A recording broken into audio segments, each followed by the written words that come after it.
Na hatimaye Dorothy Semu achukua fomu ya kugombea urais. Kiongozi wa chama cha ACT Wazalendo Dorothy Semu amechukua fomu ya kuomba kuteuliwa kuwa mgombea urais wa Jamhuri ya Muungano wa Tanzania kupitia chama cha ACT Wazalendo. Dorothy Semu amekabidhiwa fomu hiyo na katibu organization mafunzo na uchaguzi wa chama cha ACT Wazalendo Sheujji Mteto katika ofisi ya makao makuu ya ACT Wazalendo zilizopo jijini Dar es Salaam. Akiongea baada ya kukabidhiwa fomu hiyo, Dorothy Semu amesema, "Nimechukua fomu hii kama ishara ya utayari wangu wa kumkabidhi Rais wa Jamhuri ya Muungano wa Tanzania Daktari Samia Suluhu Hassan wa Chama cha Mapinduzi CCM kwa sababu wameshindwa kuendesha nchi hii na kuwakomboa Watanzania kiuchumi, kisiasa na kijamii." Dorothy Semu ameendelea kusema kuwa, "Nimechukua fomu kama ishara ya utayari wangu wa kuongoza mapambano, kulinda thamani ya kura na misingi ya kidemokrasia nchi." Dorothy Semu amesema atatoa dira na maono yake yaliyomsukuma kuchukua fomu kupitia hotuba kwa taifa atakayoitoa siku ya kurudisha fomu hii atakayoitangaza hivi karibuni. Ni taarifa kutoka jijini Dar es Salaam. Hatimaye kiongozi wa chama cha ACT Wazalendo Dorothy Semu amechukua fomu ya kuomba kuteuliwa kuwa mgombea wa urais wa Jamhuri ya Muungano wa Tanzania kupitia chama cha ACT Wazalendo.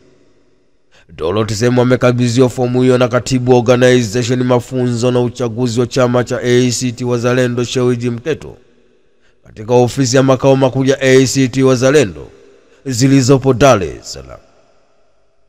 Askofu atoa kauli uchaguzi wa mwaka 2025 huwe huru na haki na usifanane na chaguzi zilizopita.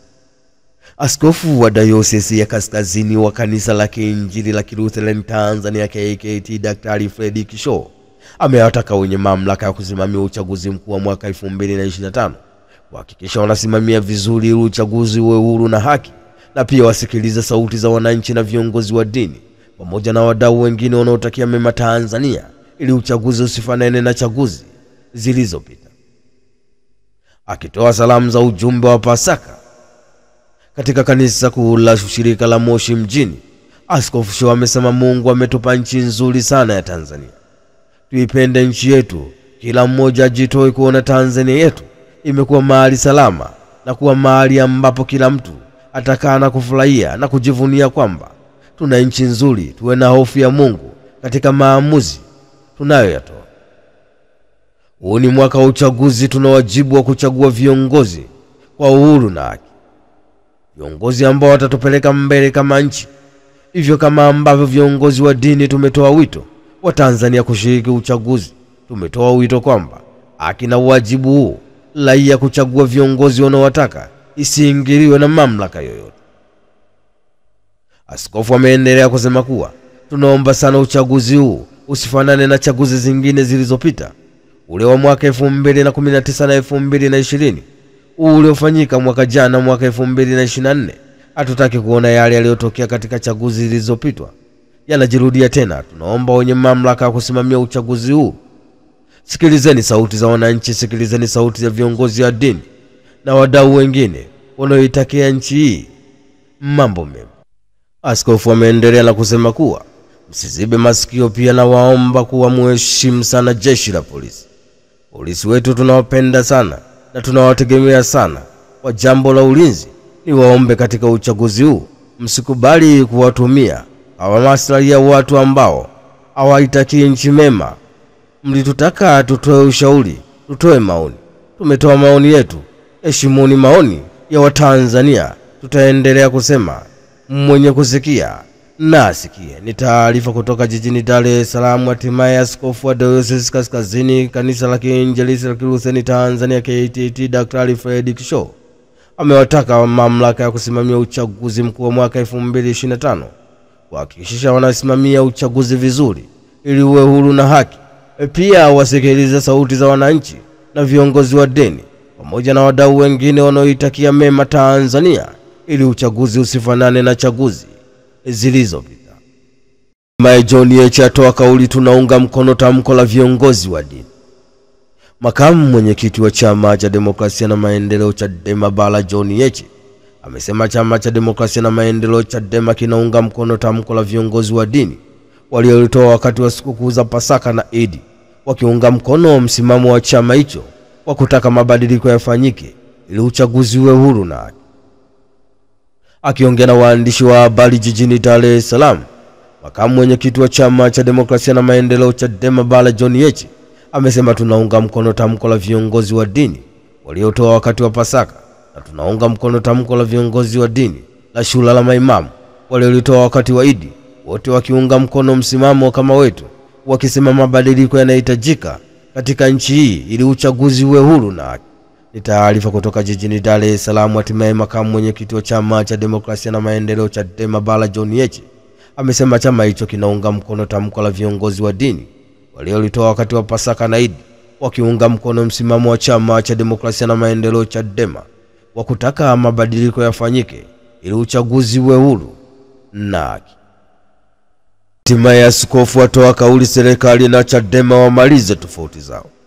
Askofu wa kanisa la Anglikana Dayosisi ya Central Tanganyika DCT Daktari Dickson Chilongani ameiomba serikali ikae meza moja na viongozi wa Chama cha Demokrasia na Maendeleo Chadema ili wamalize tofauti zao kwa njia ya mazungumzo. Amesema mikwaruzano inayoendelea inawafanya Watanzania kutokuwa na furaha. Askofu Dickson Chilongani ametoa wito huo wakati akiongoza ibada ya misa takatifu ya Pasaka iliyofanyika katika kanisa kuu la Roho Mtakatifu jijini Dodoma.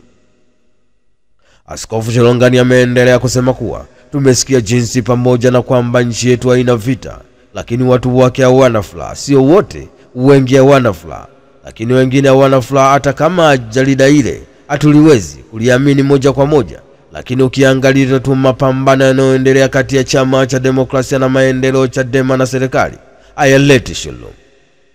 Askofu Chilongani ameendelea kusema kuwa mimi sisemi nani yupo sahihi na wala sisemi nani mkosaji, lakini ningeomba viongozi wa pande zote mbili wakae meza moja, wamalize tofauti zao kwa njia ya mazungumzo. Hili ni jambo muhimu sana ukizingatia kwamba wanachama wa vyama vyote viwili, Chama cha Demokrasia na Maendeleo Chadema na Chama cha Mapinduzi CCM, ni raia wema. Askofu ameendelea kusema kuwa tuiombe serikali yetu pia pamoja na jitihada nzuri za rais wetu wa Jamhuri ya Muungano wa Tanzania Daktari Samia Suluhu Hassan iongeze jitihada kuondoa kero nyingi zinazofanya Watanzania wasiwe na furaha au wawe na huzuni. Kero za ubadhirifu, ukiritimba, rushwa, na hasa hivi sasa mtu ukienda ofisi nyingi mtu anataja huduma hawezi kupewa huduma hadi aombwe fedha. Hii nayo ni kero zinazowafanya Watanzania wawe na huzuni. Ni taarifa kutoka jijini Dodoma. Hatimaye askofu wa kanisa la Anglikana Dayosisi ya Central Tanganyika DCT Daktari Dickson Chilongani ameiomba serikali ikae meza moja na viongozi wa Chama cha Demokrasia na Maendeleo Chadema ili wamalize tofauti zao kwa njia ya mazungumzo, akisema mikwaruzano inayoendelea inawafanya Watanzania kutokuwa na furaha. Waziri atoa kauli waliomdhalilisha mwenzao wachukuliwe hatua. Waziri wa Maendeleo ya Jamii, Wanawake na Makundi Maalum Daktari Dorothy Gwajima amelaani na kukemea na kuchukua hatua kali za kisheria kufuatia kitendo cha wasichana kadhaa walioshirikiana kumdhalilisha msichana mwingine kwa maneno na vipigo na mambo mengine mabaya, huku wakijirekodi video ambapo wasichana hao wote ni wanafunzi wa vyuo vikuu viwili tofauti hapa nchini, huku wengine wakidaiwa wanasoma naye darasa moja huyo msichana waliomdhalilisha na kumrekodi. Taarifa iliyotolewa na Waziri Gwajima imesema kuwa usiku wa kuamkia Jumapili ya Pasaka nilipokea tag nyingi kupitia mtandao wa Instagram wakitumiana video kadhaa zinazoonyesha mabinti kadhaa wakishirikiana kumdhalilisha binti mwingine kwa maneno na vipigo na mambo mengine mabaya. Kwenye mazungumzo yao kama yalivyosikika, inaonekana ni ugomvi wa kugombania mwanaume aliyetajwa kwa jina moja la Mwijaku. Waziri Gwajima ameendelea kusema kuwa binafsi nimesikitishwa sana kusikia mabinti wasomi ambao wangetakiwa kujikita kwenye elimu na kuunganisha nguvu kupambana na kutokomeza ukatili dhidi ya wanawake na watoto, badala yao wametumia nguvu zao na elimu zao kukatiliana na kudhalilishana kwenye mitandao. Nimewasiliana na manusura na kumuunganisha na huduma za ustawi wa jamii, msaada wa kisaikolojia na huduma za dawati la jinsia la polisi, ambapo pia amepata msaada wa kisheria ili haki iweze kutendeka.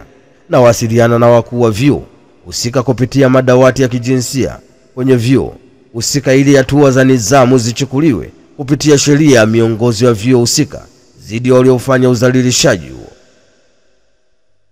Waziri Gwajima ameendelea kusema kuwa ninawasiliana na waziri mwenye dhamana ya elimu, sayansi na teknolojia pamoja na waziri wa mambo ya ndani kwa hatua zaidi, na wito kwa wananchi kwa ujumla ikiwemo wanafunzi wa ngazi mbalimbali tuache kumaliza migogoro kupitia utaratibu wa kudhalilishana wengine. Aidha, wanawake wenzangu wote, tulinde heshima na iba yetu kwa kupambana na kutokomeza ukatili wa jinsia kwa wanawake na watoto. Sisi wenyewe tukijijenga na hatua za kikatili za kudhalilishana, tuachane kabisa na mambo hayo. Ni taarifa kutoka jijini Dar es Salaam. Hatimaye waziri wa maendeleo ya jamii, wanawake, makundi maalum, Daktari Dorothy Gwajima amelaani na kukemea na kuchukua hatua kali za kisheria kufuatia kitendo cha wasichana kadhaa walioshirikiana kumdhalilisha msichana mwingine kwa maneno na vipigo na mambo mengine mabaya, huku wakijirekodi video ambapo wasichana hao wote ni wanafunzi wa vyuo vikuu viwili tofauti hapa nchini, huku wengine wakidaiwa kuwa wanasoma darasa moja na msichana huyo waliomdhalilisha na kumrekodi.